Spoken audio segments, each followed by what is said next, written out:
Good morning गाईस, कसे आहात? जाम tension आहे मला ना, आज उशीर झाला. मम्मी शेगावला गेली, मी उठली आवरली, पण ना रिधानला ताप होता. मग त्याला असं एकटं सोडून येणं मला बरं वाटत नव्हतं, पण ऑफिस ते पण काम होतं.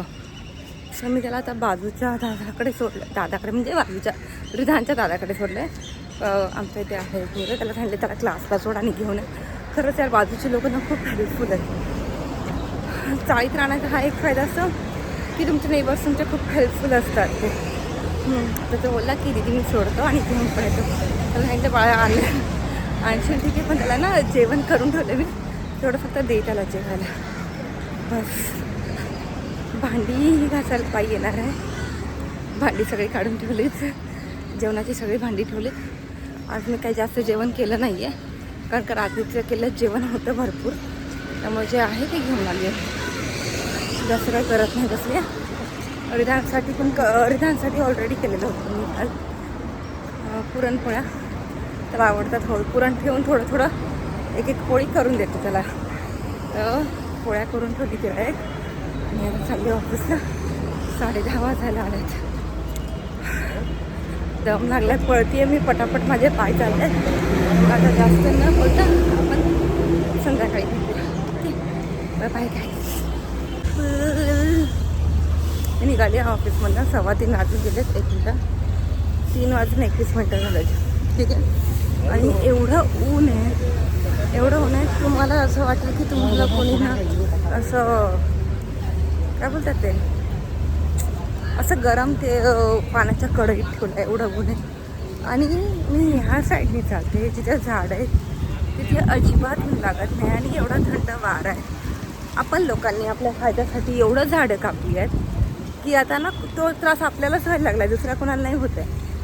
आणि ज्या हिशोबाने आपण ही झाडं कापतो आहे, त्या हिशोबाने ना आपलं जे संतुलन चाललं आहे ना, 4 महिने उन्हाळा, पावसाळा, हिवाळा, ते लवकर बिघडायच्या तयारीत आहे, जर आपण वेळीच काही नाही केलं तर. ठीक आहे.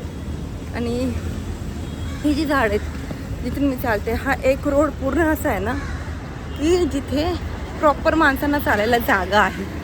खरंच आहे, नाही ते बाकीच्यांसारखं नाही, सगळं कापून ठेवलं आहे आणि चालायला अजिबात जागा नाही आहे. इथे चालायला जागा आहे, कारण की इथे ह्या साईडला हॉस्पिटल आहे, कोर्ट आहे आणि एक इंजिनिअरिंग कॉलेज आहे. ठीक आहे. त्यामुळे थोडी तरी चालेल. आणि हे ऊन तुम्हाला दिसतंय, ज्याच्यामुळे मला माझे डोळे पण नीट नाही उघडता येते. ही आपली चुकी आहे की आपण एवढी झाडं कापली आणि एवढं ऊन सुरुवात झालं. तर पहिलं आपल्याकडे एवढं ऊन नव्हतं.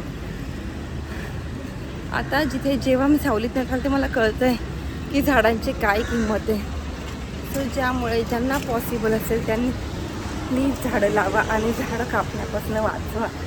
आपल्यालाच गरज आहे त्याची, आपल्यासाठी करा, दुसऱ्यांसाठी नका करू. चालताना खूप दम लागतो आहे आणि हे ऊन आहे. आणि बरोबर मी पाण्याची बाटली पण नाही आणली. मी इतकी हुशार आहे. ॲक्च्युली मी पाण्याची बाटली कॅरीच नाही करत. मी ऑफिसमध्ये निघतानाच पाणी पिऊन निघते, प्लस घरी गेल्यावर पाणी पिते. पाण्याची बाटली कॅरी करायला काही प्रॉब्लेम नाही, माझ्या विसरभोळ्या स्वभावामुळे मी करत नाही, कारण का कधी पडली तरी मला कळणार नाही अशी गोष्ट आहे, म्हणून मी कॅरी करत नाही. माझ्या केसांचा शेप खूप चांगला आला आहे,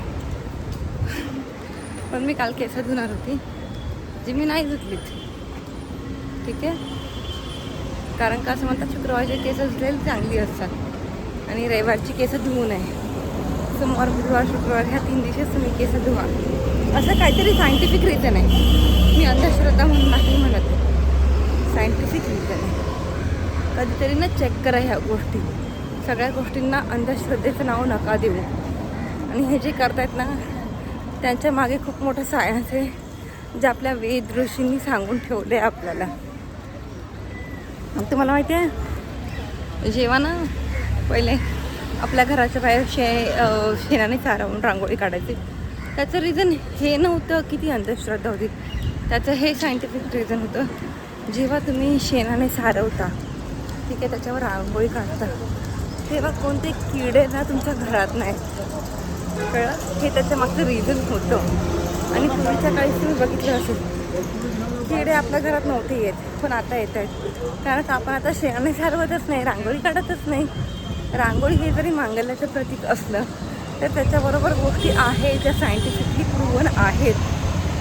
ठीक आहे, अशाच भरपूर गोष्टी आहेत ज्या आम्हाला खरंच काही गोष्टी जे लोक फक्त त्याला अंधश्रद्धा म्हणतात आणि ज्या ऑलरेडी सायन्सने प्रूव्ह केल्या आहेत त्या खरंच तुम्ही बघा.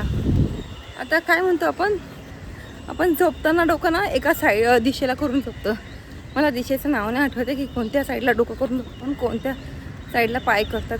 आपण जे आजी म्हणतो ना या दिशेला पाय करून झोपू नको, आपण म्हणतो का माहिती आहे, आपलं वाटतं ती अंधश्रद्धा आहे. नाही, जर ज्यांनी देऊळ बंद हा पिक्चर बघितला असेल ना त्यांनी खरंच बघा. कारण का एका दिशेला पाय करून झोपला ना आपल्या बॉडीचा जो रक्तप्रवाह आपल्या मेंदूपासून पायापर्यंत यायला लागतो ना तो उलटा होतो. त्यामुळे काही गोष्टी आहेत ज्या खरंच तुम्ही चेक करा. ओके, अजून एक मला की पूर्वीच्या काळी आपण कधीच कोणी बाहेरून आल्यावर त्यांना बसायला द्यायचो आणि गूळ आणि पाणी द्यायचो. गूळ चणे आणि पाणी द्यायचं. त्याचं रिझन माहिती आहे तुम्हाला? नाही माहिती, तुम्ही अंधश्रद्धा म्हणशाल, पण ठीक आहे. जेव्हा लोक बाहेरून यायची ना गावी तेव्हा ना उन्हात नाही यायची आणि लगेच पाणी नाही द्यायचे. पहिले गूळ आणि चणे द्यायचे आणि मग पाणी द्यायचे. तर म्हणजे तुम्ही कुठून पण बाहेरून येता तर लगेच पाणी नाही प्यायचं नसतं, त्यानंतर पोटात दुखतं. त्यामुळे पहिला थोडासा गूळ जे आपल्या शरीरातली जी हे टेम्परेचर कमी जास्त होत असतं त्याला एक संतुलित करण्यासाठी गूळ आणि चणे द्यायचे. ठीक आहे, मला चांगले एवढे वर्ड्स माहीत नाही आहे, पण हां जे बेसिक आहे ते माहिती आहे. तर आपल्या शरीरातलं जे बाहेर आपण थकून येतो ती एनर्जी, गेलेली एनर्जी पुन्हा वाढवण्यासाठी तुम्हाला चणे आणि गूळ द्यायचे. ते खाल्ल्यावर 5 मिनिटांनी तुम्हाला पाणी द्यायचे. आणि आपण ना असं मूर्खासारखं तेव्हा उभं राहून पाणी नव्हतं पित. आपण ज्यादा करतोय ना मूर्खासारखं उभं राहून पाणी पितो, तेव्हा लोक बसूनच पाणी प्यायची. कळलं? आपलं हे जे गुडघे दुसरीचा त्रास आहे ना हा आपला उभं राहून पाणी पिऊन झालेला आहे. पहिल्याच्या काळात का नव्हते लोकांना गुडघे दुखत? तेव्हा पण गोष्टी होताच ना, तेव्हा तर खूप काम करायचे. आता त्याच्या कंपॅरिझनने आपण 50% काम करतो. ठीक आहे, त्यामुळे कधी पण बसून पाणी प्यायचं. ओके, जेणेकरून ते पाणी पिऊन तुमच्या लगेच पोटात दुखणार नाही आणि तुम्हाला गुडघे दुखण्याचा त्रास होणार नाही. लक्षात ठेवा गोष्टी. आणि प्रत्येक गोष्टीला अंधश्रद्धा बोलण्या अगोदर सायंटिफिक रिझन काढा त्याच्या मागचं. गूगल करा. ज्यांना असं वाटतं नाही ही अंधश्रद्धा आहे, गाईज गूगल इट. इंटरनेटवर तुम्हाला सगळ्या गोष्टी भेटतात. ओके, मी आले माझ्या बियारी मार्गायची आहे. सो भेटूया घरी गेल्यावरती. आज खूप काम आहे. बाय. तर आज म्हणजे 4-5 दिवसापूर्वी ना मला क्रोशेटचं जरा सामान, म्हणजे मी क्रोशेट करणार आहे. क्रोशेट करायचं आहे मला. खूप दिवसापासून माझी इच्छा आहे आणि मला माझे पप्पा शिकवणार आहेत. तर मी ना मिशोवरून ना थोडं ऑनलाईन सामान मागवलं आहे. ठीक आहे, तर तुम्हाला दाखवते तुम्ही ॲक्च्युली. हां, आता एका हाताने कॅमेरा धरून एका हाताने थोडे काढू शकतो माणूस. ठीक आहे, तर हे खूप साऱ्या गोष्टी आहेत. हे 2.5पासून पेन आहेत. ठीक आहे, ते आय थिंक 7 पर्यंत आहेत. लाईक 2, 2.5, 3, 3.5, 4, 4.5, 5, हां 5.5 पर्यंत आहेत. नॉट 7.5 बट या आहेत हे. ठीक आहे, त्याच्यानंतर ना याच्यामध्ये पण खूप छान गोष्टी आहेत. आता मी क्रोशेटचे ना व्हिडिओ बघणार आहे पहिले ऑनलाईन. तर याच्यामध्ये पण खूप सारे असे हे आहेत. चालतं, त्याला सुया बोलतात, क्रोशेटच्या सुया. ओके, ते आहे. प्लस मला वाटतं हे कटर आहे. हे मेजरिंग टेप आहे क्रोशेटसाठी. या क्रोशेटच्या सुया आहेत ज्या प्लास्टिकच्या असतात, तुम्ही बघू शकता. ठीक आहे, हे त्या लोकांनी इथे एक्स्ट्रा कप्पे दिलेत मला, इथे पण दिलेत ज्या हिशोबाने मला काय करायचं आहे. हे क्रोशेटमध्ये मार्किंगसाठी असतं. ठीक आहे, याचा उपयोग मला अजून कळालेला नाही आहे. मला नाही माहिती हे कशासाठी येते, बट आयडियली मी आता व्हिडिओ बघून समजेल. मला आता जरा सर्च करावं लागेल इंटरनेटवरती हे कशासाठी आहे. ही रिंग आहे, ही मला असं वाटतं बोटात घालायची. मला नाही माहिती कशासाठी आहे ही, बट ठीक आहे, बघूया आपण. ओके, ते पण बघूया.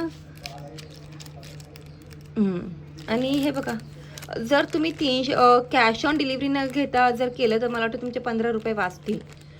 295 का काहीतरी, 282 का 292 आहे, माहीत नाही मला. पण जर तुम्ही कॅश ऑन डिलिव्हरी घेता तर तुम्हाला 315 रुपये द्यावे लागतील. हे पण आहेत. आता मला या सगळ्याचं रिसर्च करायचं आहे, हे कशासाठी आहे नक्की काय आहे ते, आणि मगच मी तुम्हाला सांगू शकते. ठीक आहे, हे असं आलं आहे. तर मला वाटतं 315 मध्ये चांगलं सामान आलं आहे. कारण का मी बाहेर एक सुई घ्यायला गेली होती, त्या एका सुईची किंमत त्या लोकांनी मला 40 रुपये सांगितली होती. त्यामुळे मला वाटतं 315 मध्ये मी छान सामान ऑर्डर केलं आहे. हॅलो, तर मी बनवते मेक्सिकन राईस. सॉरी मी पहिला व्हिडिओ शूट नाही केला. तर मी टाकला आहे जिरी मोहरी, कांदा, टमॅटो आणि कढीपत्ता. याच्यात मी टाकणार आहे कॉर्न आणि टमॅटो केचप. तुम्ही बघत राहा. मी टाकलं काय आहे कॅप्सिकम, सॉरी कॉर्न टाकलेत मी, माझं पण डोकं फिरलंय. कॅप्सिकम टाकायचं होतं. वेट बच्चा 2 मिनिट्स. टाकले थोडंसं मीठ नावाला. ठीक आहे, गॅस बारीकच ठेवलाय.